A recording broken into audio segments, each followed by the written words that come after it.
Assalamualaikum warahmatullahi wabarakatuh. Perkenalkan, nama saya Winda Eliza Purnamalia dengan NIM 200160046 dari Prodi Pendidikan Bahasa dan Sastra Indonesia dan Daerah. Di sini saya akan mempresentasikan laporan praktik usaha beras Solo asli sebagai bentuk tugas mata kuliah aplikasi kewirausahaan oleh Ibu dosen pengampu Ibu Zulfikarni SPD MPD.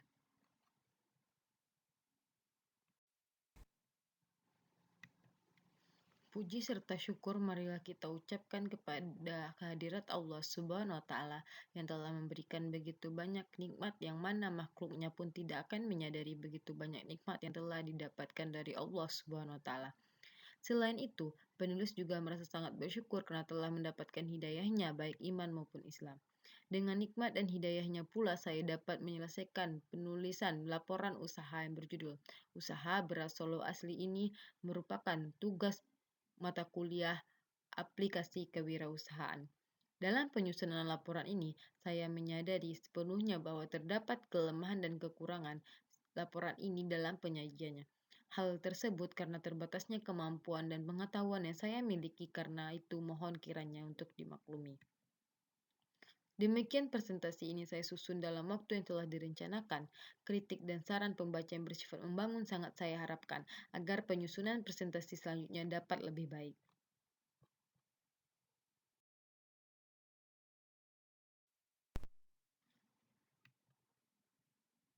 Adapun latar belakang terciptanya usaha ini yaitu beras sebagai makanan pokok bangsa Indonesia membuat bisnis di bidang ini tidak akan ada habisnya.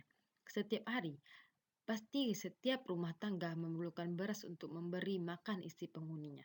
Dengan kondisi ini, maka sudah dipastikan pasar pertanian padi dan penjualan beras pun akan tetap potensial sampai kapanpun.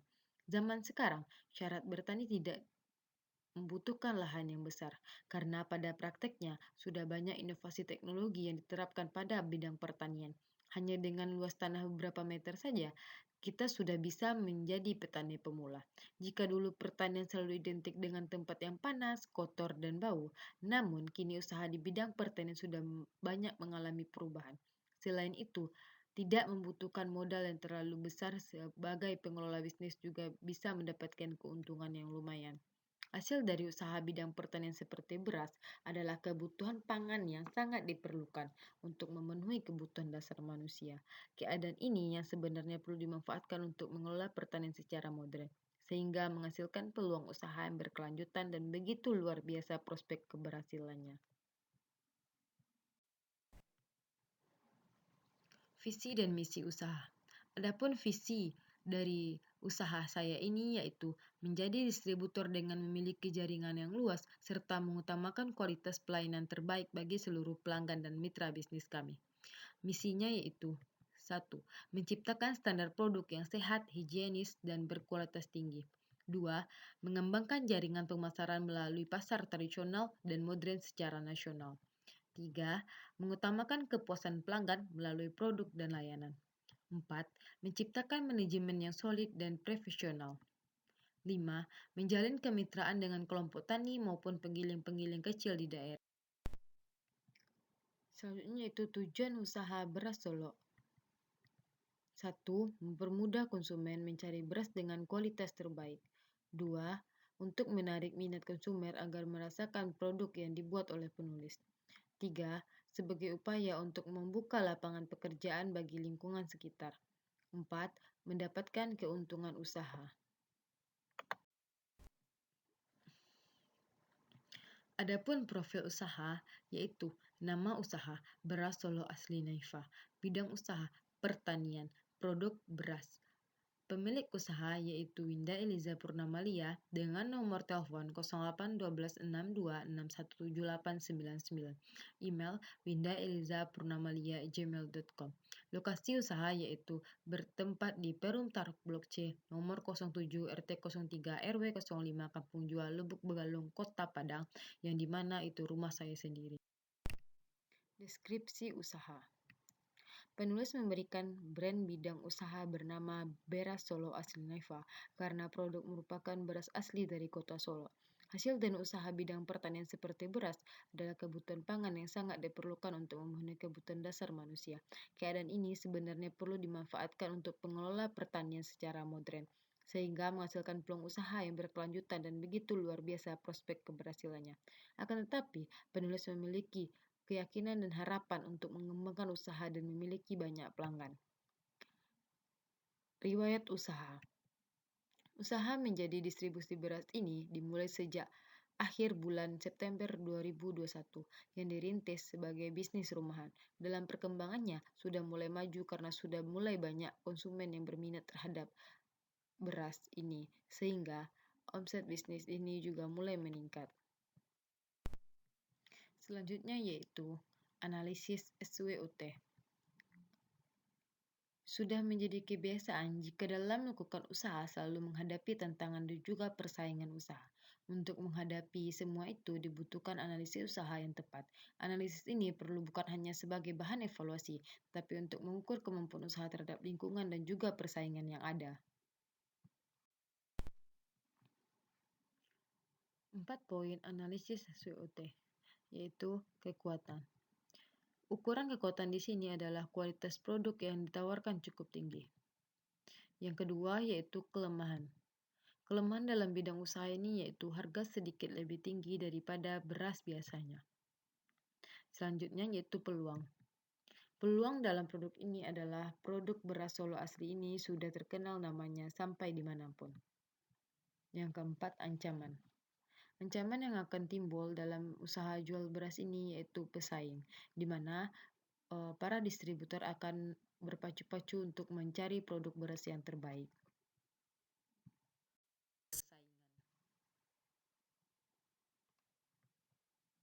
Strategi pemasaran. Untuk membangun usaha jual beras ini dapat berjalan lancar, maka penulis berusaha menawarkan produk secara offline dan online, yang dilakukan dengan cara menawarkan dari mulut ke mulut dan memberikan diskon untuk pelanggan yang membeli dalam jumlah banyak, memberikan jasa antar gratis untuk wilayah yang masih terjangkau, serta membuat brosur yang berisi jenis-jenis beras yang saya jual berdasarkan harganya. Hal ini akan membuat konsumen lebih mengenali produk. 3. Strategi pasar. Yang pertama yaitu segmenting. Segmenting merupakan cara untuk menjadikan pembeli sebagai target yang harus dicapai. Yang kedua itu targeting. Adapun target pasar yang dibidik oleh penulis terdiri dari masyarakat sekitar tempat tinggal. Yang ketiga, positioning. Positioning merupakan tindakan untuk merancang produk dan bauran pemasaran agar dapat tercipta kesan tertentu di ingatan konsumen.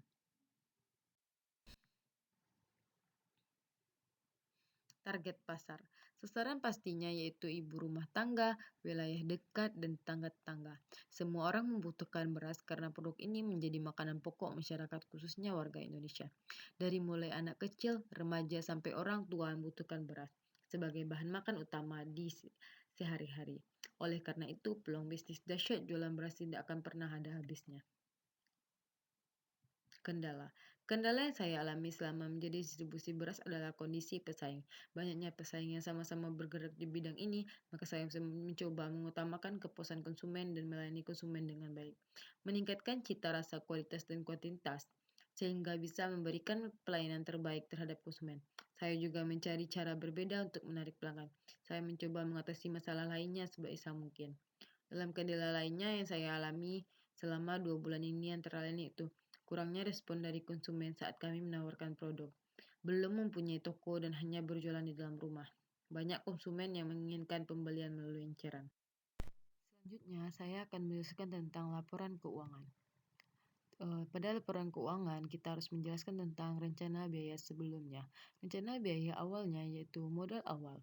Stok beras 1.200.000, biaya angkut 100, inventaris seperti meja dan wadah beras 700, valet 300, lain-lainnya 500.000. Jumlah modal awal yaitu 3.200.000. Perhitungan laba rugi per bulan. Penjualan per bulan yaitu estimasi rata-rata harga beras yaitu 15.000 per kilo. 100 kilo dikali 15.000 sama dengan 1.500.000. Harga pokok beras per bulan. Pembelian beras yaitu 1.200.000. Laba kotor per bulan 300. Biaya umum seperti biaya angkut itu 100. Jadi laba bersih per bulan yaitu 200. Estimasi break-even point yaitu modal awal dibagi laba bersih sama dengan 1.200.000 dibagi 300 sama dengan 4 kali. Laporan keuangan, laporan biaya per bulan. Pada bulan Oktober, stok awal beras yaitu 1.200.000. Penjualan bulan Oktober, estimasi rata-rata harga beras yaitu 15.000 per kilo.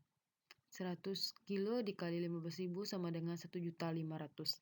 Harga pokok beras bulan Oktober yaitu 1.200 itu pembelian beras, laba kotor bulan Oktober yaitu 300. Biaya umum seperti biaya angkut lainnya yaitu 100. Laba bersih bulan Oktober yaitu 200. Untuk selanjutnya yaitu bulan November. Stok awal bulan November berubah beras menjadi 1.400.000. Penjualan bulan November yaitu estimasi rata-rata harga beras sama dengan 15.000 per kilo. 130 kilo dikali 15.000 sama dengan 1.950. Harga pokok beras bulan Oktober yaitu pembelian beras 1.950.000. Laba kotor bulan Oktober yaitu 550.000. Biaya angkut dan umum lainnya yaitu 100.000. Jadi laba bersih bulan Oktober yaitu 405. Kesimpulan, kegiatan ini merupakan kegiatan yang sangat bermanfaat bagi siapapun, khususnya bagi saya. Kegiatan ini saya lakukan agar mendapat sebuah pengalaman dan pembelajaran untuk menjadi seorang wirausaha, di samping mendapat keuntungannya. Saya juga mempelajari bagaimana cara menawarkan dengan baik dan berinteraksi dengan banyak orang. Dari keseluruhan kegiatan yang saya lakukan, maka saya dapat menganalisa usaha yang saya jalankan cocok untuk dilaksanakan secara lanjut di dalam lingkungan tempat tinggal masing-masing karena pemasaran yang potensial dan sangat menerima usaha ini dengan baik. Jual beras Solo asli merupakan ide produk dari penulis dalam merintis usaha ini. Munculnya produk ini merupakan hasil analisis peluang dan survei yang penulis lakukan untuk mencari prospek bisnis bermanfaat untuk masyarakat dan menguntungkan. Hasil dari saya langsung terjun ke lapangan untuk menjual produk, menawarkan kepada pembeli atau konsumen, melayani pembeli dengan ramah, mempersiapkan produk yang akan dijual. Ini sangat berarti bagi saya di kemudian hari untuk dapat menjalankan atau membuka usaha secara mandiri. Tidak bergantung dengan pekerjaan untuk orang lain, tetapi dapat usaha sendiri. Dan saat usaha berkembang, dapat merekrut karyawan untuk menurunkan angka pengangguran di Indonesia. Dokumentasi.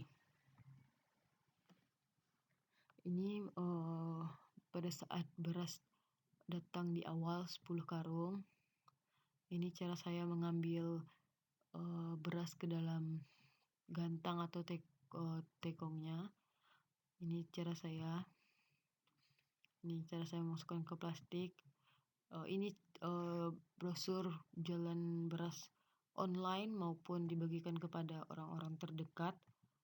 Dan ini beras datang baru lagi 10 karung. Ini penjual anak-anak yang disuruh oleh ibunya. Dan ini ada kakak-kakak yang beli beras karung untuk orang tuanya.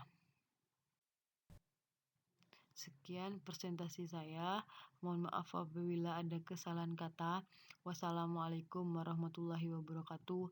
Terima kasih banyak atas perhatiannya.